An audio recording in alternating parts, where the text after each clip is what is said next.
Herzlich willkommen zur ersten Folge. Jan öffnet dir die Augen. Sehen, verstehen, staunen. Jan, ich zeige dir jetzt ein Video. Du weißt wie immer nicht, was kommt. Kommentiere doch einfach mal, was du siehst. Heute eine Folge von 37 Grad. Legastheniehürde in der Schule. Pia hat Lese-Rechtschreibschwäche. Jan, kommentiere. Ich heiße Pia und als ich erfahren habe, dass ich eine Leserechtschreibschwäche habe, glaube ich auch geweint und da habe ich auf jeden Fall gedacht, dass ich gar nichts gut oder einfach gar nichts kann. Also das habe ich täglich wirklich gespürt, wie es mich runtergerissen hat. Leserechtschreibschwäche bedeutet für mich, etwas langsamer zu lernen, wie das mit dem Lesen und Rechtschreiben funktioniert und dass es auch manchmal einfach gar nicht funktioniert. Ja, die Pia, das ist ein richtig engagiertes Kind. Die steckt voller Ideen, aber das ganz Einfache fällt ihr einfach schwer. Meine Geschichte handelt von einem Jaguar. Ja, Macht erst den Strich und macht dann eine Kugel dran. ja, dazu müssen wir sagen, sie ist Linkshänderin und ich vermute mal, dass auch ihr linkes Auge dominant ist. Das heißt, sie muss sich behelfen. Sie hat nicht das Glück, Rechtshänderin zu sein. Für einen Rechtshänder ist das ganz einfach. Die ziehen die Schrift, während ein Linkshänder, der muss ja gegen den Strom alles, das kratzt dann auch. Und sie schreibt es natürlich anders, als das ihr in der Schule beigebracht wurde. Sie behilft sich. Bei uns in Berlin geht die Grundschule, auf der ich bin, bis zur 6. Klasse und ich bin im Moment in der 5. Genau, wer kann mal vorlesen, was da die Aufgabenstellung war nochmal? Alma, liest du mal laut vor? Also wenn ich jetzt das Klassenzimmer sehe, ich weiß nicht, nach welchem System das aufgebaut ist. Diese Kinder sitzen ja hier teilweise 90 Grad zur Tafel. Die haben eigentlich wenig Chancen zur Informationsaufnahme. Hier wird also Einäugigkeit eingeübt oder dem Kind bleibt eigentlich nichts anderes übrig. Ich habe nicht Angst, ausgelacht zu werden, aber naja, ich weiß halt, dass ich nicht gerade die Beste im Lesen bin. Und das möchte ich mich gerne zeigen. Aber sie hatte ab und zu mal eine Brille auf. Hast du gesehen? Ja, aber ist es an verschiedenen Tagen vielleicht aufgenommen worden? Denn diese Brille, ich denke mal, dass sie die gar nicht hier dabei hatte. Die hat sie später mal geholt. Nun, auch hier wieder, Brille ist nicht Brille. Wenn ihr die Brille helfen würde, ich denke mal, dann würde sie auch anziehen. Sie tut es anscheinend nicht. Und dann sage ich lieber nein, weil ich da jetzt nicht als Dumme dastehen möchte und deshalb, ja. Gerade was ich gesehen habe, das war jetzt das Tafelbild, das ist in Ordnung für die, vielleicht sogar für die Ersten. Die Pia hat vielleicht eine Chance, aber wenn sie kurzsichtig ist, dann schon nicht mehr. Natürlich passt in dieser Schriftgröße sehr viel drauf, aber mich würde interessieren, was sehen die Kinder hinten? Ich gehe jeden Mittwoch zur Lerntherapie zu Frau Purat. Hallo Pia. Hereinspaziert. Es ist auf jeden Fall anders als Schule, weil da habe ich eine Unterstützung ganz für mich selbst. Und das ist ein gutes Gefühl. Ich würde gerne am Anfang mit dir was lesen. Eisplatten. Genau, Eisplatten, ja, super. Shelf. Also es ist ein tolles, intelligentes Kind, dem fehlt der richtige Input. Ich vermute mal, dass sie eine sehr geringe Fusionsmenge der zwei Augen hat. Also zum Beispiel diese Schnittmenge ist sehr klein. Sie sieht einzelne Buchstaben. Ich kenne das von Erwachsenen. Einer Bekannter sagte, weißt du, ich sehe eigentlich immer nur einen Buchstaben oder zwei und dann, wenn ich zum nächsten gehe, weiß ich schon nicht mehr, was da war. Das scheint mir hier der Fall zu sein. Und natürlich für Selbstvertrauen dieses Mädels, wie sie offen sprechen kann. Die Sprache, die sie hat. Das passt irgendwie nicht dazu, dass sie nicht richtig lesen und nicht richtig schreiben kann. Irgendwie stimmt das überhaupt nicht. Was hast du denn da erkannt an Wörtern? Also Eis, das war hinten, aber das ist mir sofort ins Auge gefallen. Wenn ich ein langes Wort vor mir habe, dann werfe ich einen Blick drauf und dann suche ich mir das nächste Wort, was ich damit verbinden kann, weil es so ähnlich aussieht. Das ist schon mal spannend. Sie sieht da was, sie sieht aber nur das Eis hinten und sucht dann ein Wort, das so ähnlich aussieht. Sie checkt eigentlich schon, dass man ein Wortbild braucht, um ein Wort zu verknüpfen. Ja, aber man sieht, von Eis hat sie ein Wortbild. Genau. Ja? Und da ist das Ei und das S. Also das hilft ja natürlich schon sehr viel. Wir sehen ja 5 Buchstaben. Einen in der Mitte, den sehen wir absolut übereinander. Die anderen sind schon leicht verschoben. Bei ihr ist es so der Fall, dass sie eigentlich nur von einem Buchstaben zum anderen hecheln muss. Hier kann man üben, so viel man will eigentlich. Das ist wie wenn ich eine Büchse Sardinen aufmachen will. Wenn ich keinen Öffner habe, verhungere ich vor dieser Büchse. Das ist dann aber falsch und bei der Lerntherapie lerne ich halt, das Schritt für Schritt nochmal durchzugucken. Ist das generell so dein Geschichtenbuch? Das ist ja eine coole Idee, um einfach so ein bisschen was frei zu schreiben. Ja, ist schön. Hier sieht man typische Beispiele, wenn ein Kind schreibt, wie es spricht. Das Kind schreibt, wie es spricht. Zugetraut hätte. Genau, mit einem T. A-E-T-E. Ja, sie spricht so. Hätte. Also unsichere Kinder, die im Schreiben unsicher sind, die kennen keine kurzen Umlaute. Hätte. Das kennen die nicht, sondern hätte, sagen sie. Oder Himmel. Ja, hier sind noch einige. Schrecklichkeit. Erschrocken. Ja? Erschrocken. So spricht sie das. Erschrocken. Das Kind, das richtig wahrnimmt, sagt erschrocken. Wie will man das therapieren? Ja. Hier gibt es kein Therapieren, hier gibt es nur eins: Wortbilder schaffen. In der Lerntherapie arbeiten wir auch an der Geschichte, in der ich gerade schreibe. Früh. Irgendwie sieht das komisch aus. Irgendwie sieht das komisch aus. Also den Leuten ist schon bewusst, dass man was für ein Wortbild sehen muss. Ihnen ist nicht bewusst, dass ein Wortbild wichtig ist. Wir lesen in Wortbildern. Sonst geht es nicht anders. Wir machen klack, klack. Manche Leute, die tun querlesen. Brrr, zack, die gehen über eine Seite drüber. Mir ist schon immer mal aufgefallen, dass ich Probleme mit dem Schreiben habe. Aber ich habe gedacht, ach, das kann ich noch entwickeln. Ich bin ja erst in der 2. Klasse. Muss denn die Schrift nach der 2. Klasse sitzen? Da entwickelt sich wenig nach der 2. Klasse, wenn wir nicht nach den Ursachen gucken. Denn Klasse 3 ist eigentlich schon Richtung Absprung Klasse 4. Wohin geht's weiter? Und dann habe ich gemerkt, dass die Kinder in meiner Klasse... Manche Erstklässler könnten das also auch schon so. Ja, Es war einmal Parkplatz. klar. Aber guck mal, merkwürdigen groß und dann wierigen Freunde. Die merkwürdigen, das sind Sprachfehler. Das heißt, hier fehlen Basics von Silben, die fehlen hier. Und das Kind schreibt, wie es spricht. Typisch Legastheniker halt. Ja, das nennt man dann einen Legastheniker. Ja. Richtig. Und ich finde es sehr ungerecht. Der einzige Vorteil, wenn man Legastheniker genannt wird, ist man weiß, Legastheniker sind intelligent. Also ist eigentlich kein Schimpfwort, weil eigentlich ist er intelligent, aber er ist Legastheniker. Also, dass ich eine LAS habe, ist so festgestellt worden, indem ich in der 4. Klasse zu Tests gegangen bin. Mich wundert es natürlich, dass man das erst in der 4. Klasse gesagt hat. Also ich hätte in der 2. Klasse schon gesagt, da stimmt irgendetwas nicht. Ich hätte den Eltern gesagt, gucken Sie nach den Ohren, gucken Sie nach den Augen, machen Sie etwas, weil das kann man nicht einüben. Wenn der Input nicht richtig ist, kann auch der Output nicht das ergeben. Und diesem Kind wird ja jeden Tag eigentlich das Selbstbewusstsein beschnitten. Also natürlich war ich froh, dass ich es jetzt endlich weiß. Aber ich glaube, da war ich schon sehr traurig, weil ich noch nicht so viel darüber wusste. Und beeinflusst die Leserechtschreibschwäche vielleicht auch andere Aktivitäten von mir? Also da bin ich ganz sicher. Andere Aktivitäten beeinflusst es natürlich. Das beeinflusst ganz vieles. Leben eigentlich. Ja, und was mich wundert ist, dass das so spät kommt und dieses Mädchen bringt es auf den Punkt. Sie hat es erst sehr spät gemerkt. Meine Güte, es ist nicht ihre Aufgabe. Das ist unsere Aufgabe. Das ist die Aufgabe der Eltern. Es ist die Aufgabe der Schule. Wir müssen gucken, was stimmt nicht mit dem Kind. Also wenn ich zum Skifahren gehe und dann haben die Kinder, die haben Skier und wenn rein in die Bindung, raus aus der Bindung, wenn das nicht mal funktioniert, meine Güte, dann darf ich mit denen nicht eine Abfahrt machen.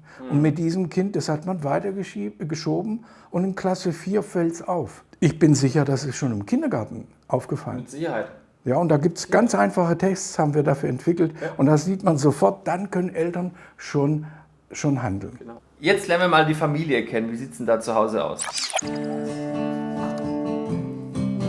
Seitdem helfen mir auf jeden Fall meine Freunde in der Schule, meine Klassenlehrer.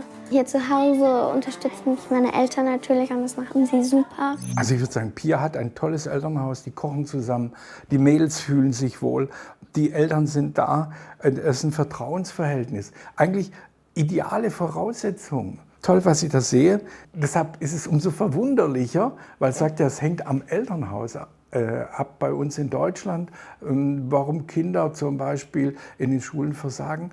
Ich bin mir da nicht so sicher, ob das so stimmt. Ich denke, es ist anders. Aber Okay. du siehst ja, beide tragen eine Brille. Ja. Das heißt, Eltern machen erfolgreiche Kinder. Denen fehlt einfach nur das richtige Wissen. Den Eltern, die tragen eine Brille. Nun, aber dazu muss man sagen, wenn ich jemanden sehe, wenn ich irgendwo hinkomme und da sind Menschen mit einer Brille, was denke ich dann? Wer eine Brille hat, warum sieht der gut? Er hat eine Brille. Ja. Und dann sind da welche, die haben keine Brille. Was denke ich? Die sehen auch gut. Ja, warum? Wir brauchen keine. Ja, sie brauchen keine Brille. Das ist das Fatale und wir sehen das als Makel an, ja, und braucht keine Brille. Aber wir denken nicht dran, dass Kinder eventuell sogar auch, und das sind 80% bis etwa 12, 13, da schwanken die Zahlen, entwicklungsbedingt weitsichtig.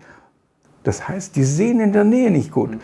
Kein Elternteil kommt drauf, dass das Kind in der Nähe nicht gut sieht. Also das kann auch nur ein Fachmann feststellen. Oder wir. Nina, das heißt meine Freundin, meine beste Freundin. Wir kennen uns seit der 1. Klasse. Und Mina hat auch eine Leserechtschreibschwäche und weiß das schon länger als ich. Ich habe auch Angst vor der Deutscharbeit. Ich kann dieses Perfekt nicht, Präteritum nicht. Und sie fängt halt mit Präteritum nichts an.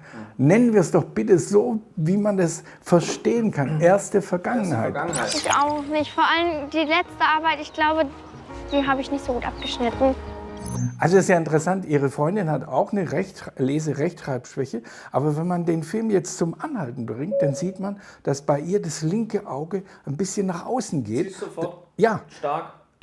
sie ist ein Exo. Also ich mache es mal so fürs Publikum. Sie guckt mehr nach außen und wenn sie in die Ferne guckt, muss sie, wie ich früher, auch sich sehr, sehr anstrengen. Und beim Lesen muss sie noch stärker die Augen nach innen kippen. Und Deswegen ist bei ihr früher schon aufgefallen. ganz sicher, sie hat eine stärkere Lese-Rechtschreibschwäche, haben dann vielleicht auch die Lehrer eher gemerkt, zum Glück für sie. Aber diesem Kind sollte eigentlich geholfen werden.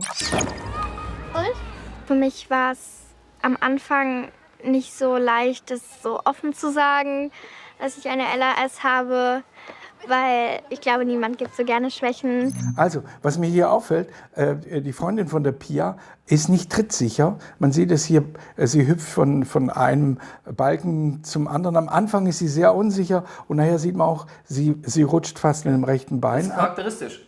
Ja, natürlich. Wir haben Kinder, die laufen dann nicht geradeaus, sondern die laufen praktisch so. Seitwärts, ja. Ja, also klack, klack, klack. Die können nicht vorwärts laufen. Das ist eine von den vielen Auswirkungen, wo die Pia gesagt hat, wo die Lese-Rechtschreibschwäche im Leben erzeugt. Richtig. Auffällig. Ja, sie wird Auffällig. Jeder kann es sehen. und sie wird wahrscheinlich auch nicht gut sein im Ballfangen. Und dann wird sie nicht Sport mögen sie gewählt. bestimmt auch nicht. Ja, sie wird dann vielleicht eine Leichtathletin werden. Dann verliert sie allein. Wenn sie zum Beispiel Völkerball oder irgendwas macht, dann heißt es, wegen dir haben wir verloren. Das nächste Mal wird sie als Letzte gewählt und irgendwann sagt sie, Sport Macht keinen Spaß. macht keinen Spaß. Ja. So offen zu sagen, dass ich eine LAS habe, weil ich glaube, niemand gibt so gerne Schwächen preis. Und das hat sich dann geändert, weil Nina damit auch ganz locker umgegangen ist und es auch sogar sehr gerne gezeigt hat, weil es ja eigentlich was Besonderes ist. Siehst du, LRS zu haben ist was Besonderes. Das haben andere nicht. Ja, dann wird man wahrgenommen. Erst wenn man LAS hat. Und da sind alle Eltern froh, jetzt hat das Kind einen Namen. Es heißt jetzt LAS, früher war es Legasthenie, das hat man in Lese-Rechtschreibschwäche umgemünzt. Diese Kinder genießen dann einen besonderen Status, sie werden auch besonders gefördert. Und die Eltern sind froh, dass was gefunden wurde. Und LAS bedeutet, dieses Kind ist klug, denn wer ein IQ hat unter 100, der ist dann nur dumm. Wenn er aber einen normalen IQ hat, dann heißt es, der hat LRS. So, wenn ihr bis hierhin diese Reaktionsvideos wertvoll findet, dann drückt jetzt auf Gefällt mir, um uns zu zeigen, dass ihr davon profitieren könnt. Ich schreibe zu Hause an meinem E-Book, weil ich dann etwas vorankomme. Und meine Mutter schickt das dann an Frau Purat und Frau Purat macht das dann in mein E-Book. Da Das kam, ist jetzt, was sie trotz Computer falsch schreibt.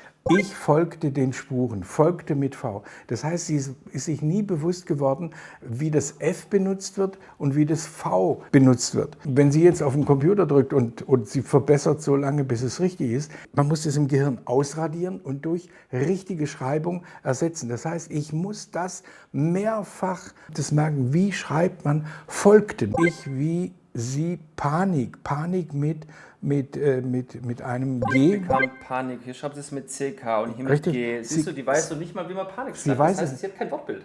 Ja, aber dafür kann sie eigentlich nicht, weil Klar. niemand nach den Ursachen Genau, guckt. sie kann nichts dafür. So, und sie kriegt halt dann die Note und ist traurig. Aber wenn du kein Wortbild hast, dann schreibst du das gleiche Wort immer mit einem anderen Fehler, weil du weißt nie, wie schreibe ich es eigentlich. Du schreibst es noch nicht mal jedes Mal gleich falsch. Richtig. Und das kann sogar sein, in einem Diktat schreiben manche dann einmal mit einem N, manchmal mit zwei N, dann im nächsten sogar groß, D-A-N, Dan. Das kommt vor. Oder sie schreiben ein Wort 4, 5 Mal, streichen es durch, weil sie nicht wissen, wie das Wort geschrieben wird. Was müssen diese Kinder aushalten? In der Schule gibt es verschiedene Regeln, die es mir leichter machen. Bei meinen Klassenarbeiten, da sind die Aufgaben nicht einfacher oder so, sondern bei Leseaufgaben habe ich halt mehr Zeit, um eben die Aufgaben zu lesen und die Rechtschreibung wird bei mir nicht benotet.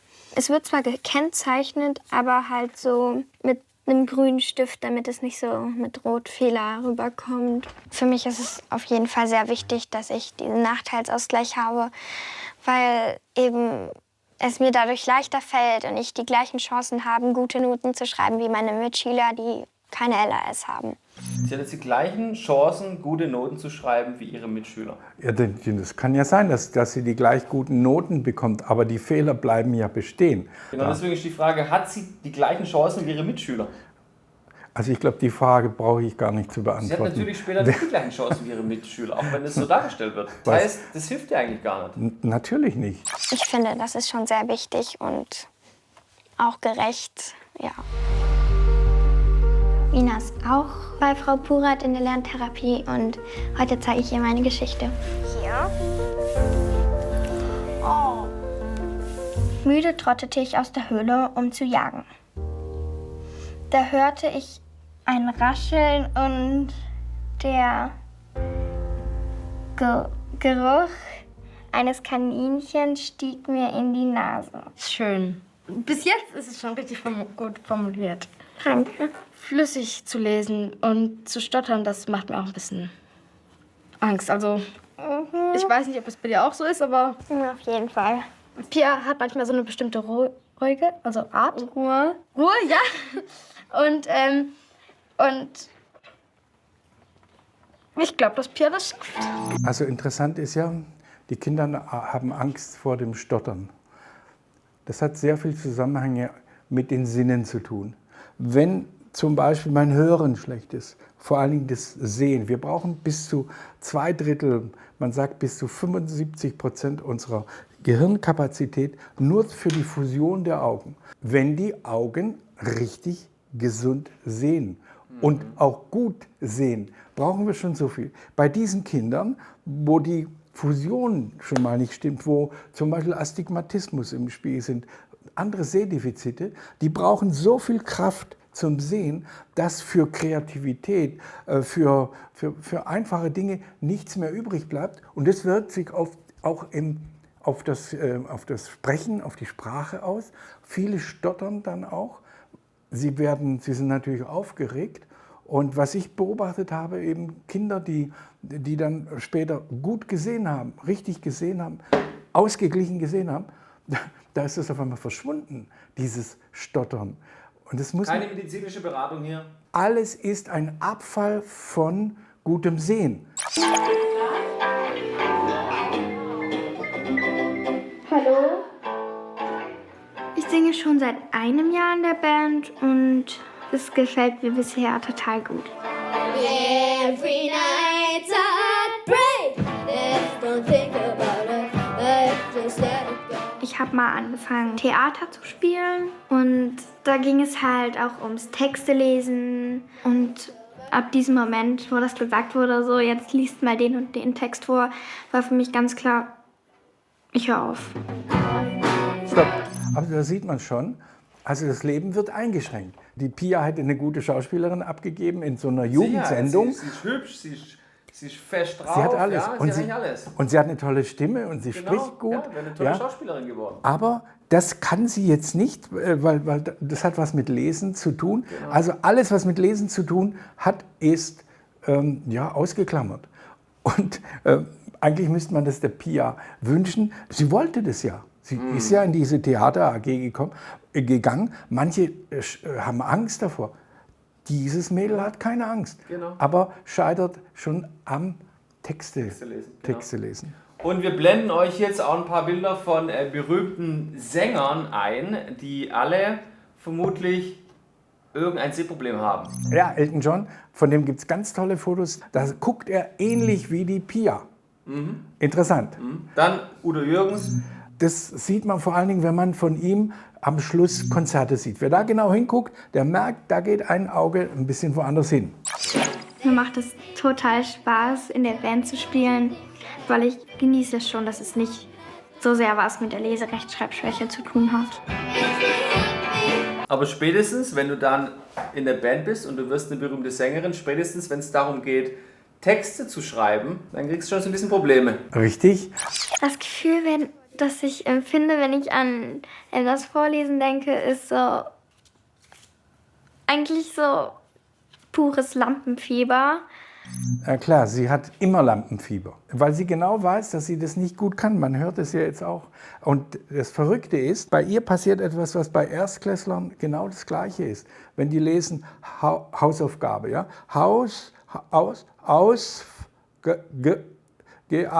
G-A-B. Was hast du gelesen? B. Das heißt, das andere ist schon wieder vergessen und der andere sagt Hausaufgabe. Und das kann sie nicht. Und deswegen hat sie Lampenfieber. Ich würde schon sagen, dass ich mir durchs häufige Lesen die Dinge besser merken kann. Ich achte aber darauf, dass ich nicht zu viel auswendig lerne, weil ich ja im Endeffekt auch einfach meine Geschichte vorlesen soll und sie nicht aus dem Kopf vorsagen soll. Das ist interessant. Sobald die Pia ohne Text spricht, spricht die wow, überzeugend, weil sie keine Angst hat, orthografische Fehler zu machen. Ja. Orthographie richtig schreiben, hat sie nicht. Sie kann eigentlich alles, nur sie kann es nicht verschriftlichen. Ich möchte euch heute einen Teil meiner selbstgeschriebenen Geschichte vorlesen. Es war früh am Morgen. Das warme Morgenlicht schien in die Höhle und erwärmte mein schwarzes Fell. Als ich vorgelesen habe, war das, glaube ich, so eine Mischung aus auswendig gelernten Vortragen und Lesen. Ich hätte das auf gar Das war eine Mischung aus, aber wir bekommen eben nicht ein Leben lang immer die gleiche Geschichte, die wir vorlesen dürfen, sondern wir werden laufend, wenn wir mit dem Auto fahren, müssen wir laufend Schilder lesen. Wir müssen sie richtig deuten und wenn jemand nach rechts sagt, dürfen wir nicht nach links fahren. Ich wünsche dieser Pia, dass sie mal irgendwann sagt, ich mache das, egal wie. Der Applaus tut gut, aber mit welchen Gefühlen geht sie wirklich ran? Das würde mich interessieren. Tolle Situation, super für die Pia, sie hat es geschafft. An die Ursachen. Eine Frage an euch, wo würde die Pia heute stehen, wenn in der 1. oder 2. Klasse jemandem aufgefallen wäre, dass der Pia die Grundlagen fehlen? Schreibt es doch mal in die Kommentare. Okay. Deine abschließenden Worte? Ja, also ich bin baff, dass eigentlich diejenigen, die den Film gemacht haben, nicht gemerkt haben, dass man sieht es ja an den Augen dieser Kinder. Die sehen nicht richtig, beide. Die Freundin von Pia und die Pia. Und das ist so offensichtlich. Auch die Fehler. Ja? Da braucht man kein Lehrer sein. Das können auch Eltern sagen, hey, lasst uns nach den Ursachen gucken.